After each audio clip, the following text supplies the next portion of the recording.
মুক্ত হোক। জনগণ চাচ্ছে যুব সমাজ মাদকাসক্ত, নারী আসক্ত না হয়ে, নারী কেলেঙ্কারিতে না পড়ে, যুব সমাজ, ছাত্র সমাজ খেলার মাঠে শরীর চর্চা করে শরীরকে ঠিক রেখে আগামীর বাংলাদেশ বিনির্মাণে প্রয়োজনে জুলাই অভ্যুত্থানের অগ্রভূমিকা আবার পালন। এত বেশি ফুটবল খেলা প্রেমিক, দর্শক প্রিয়, আমি রাস্তায় আসতে আসতে দেখলাম যে সাইকেল, ভ্যান, মোটর সাইকেল, জনগণের উপচে পড়া ভিড়।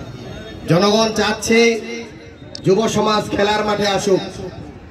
জনগণ চাচ্ছে যুব সমাজ ক্রীড়াঙ্গনে ফিরে এসে মাদক মুক্ত হোক। জনগণ চাচ্ছে যুব সমাজ মাদকাসক্ত, নারী আসক্ত না হয়ে, নারী কেলেঙ্কারিতে না পড়ে, যুব সমাজ, ছাত্র সমাজ খেলার মাঠে শরীর চর্চা করে শরীরকে ঠিক রেখে আগামীর বাংলাদেশ বিনির্মাণে প্রয়োজনে জুলাই অভ্যুত্থানের অগ্রভূমিকা আবার পালন করতে হবে। আমার কথা হলো, সোহান যেহেতু আমার নাতি, আমার ভাইস্তার ছেলে, আমরা তাকে উদ্দেশ্য করে খেলার আয়োজন করেছি। আমরা তার রুহের মাগফিরাত কামনা করব। তার কবরে যেন আযাব না হয় এমন কোন কর্মসূচি আমরা নেব না।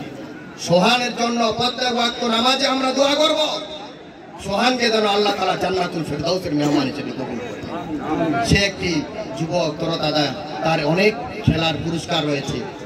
আল্লাহ যেন দুনিয়াতে তাকে যেভাবে পুরস্কৃত করেছেন, আখিরাতেও যেন তাকে পুরস্কৃত করেন। ভুলে যাইয়েন না ভাইরা আমার, আপনারা সোহানকে ভুলে যাইয়েন না। সোহানের স্মৃতি নিয়ে চলেন, কিন্তু সোহানের জন্য দোয়া করেন, নিজে আমল করেন, ভালো কাজ করেন, দেশের জন্য কাজ করেন, মানুষের জন্য কাজ করেন, খেলাধুলার আয়োজন করেন, সমস্যা নাই, কিন্তু মাদকের আস্থানা, জুয়ার আস্থানা আমাদের ইউনিয়নে আমরা আর দেখতে চাই না। যেখানে মাদক, যেখানে জুয়া, যেখানে চুরি, যেখানে ডাকাতি, যেখানে ছিনতাই, যেখানে ইফটিজিং, সেই জায়গায় আমাদের প্রতিরোধ করে তুলতে হবে।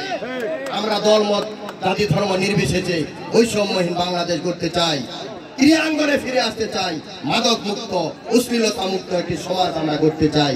প্রধান অতিথি সহ সবাইকে ধন্যবাদ জানিয়ে, যারা আয়োজন করেছেন, আমাদেরকে দাওয়াত দিয়েছেন, কৃতজ্ঞতা জানিয়ে কথা শেষ করছি। আসসালামু আলাইকুম এবং আদাব।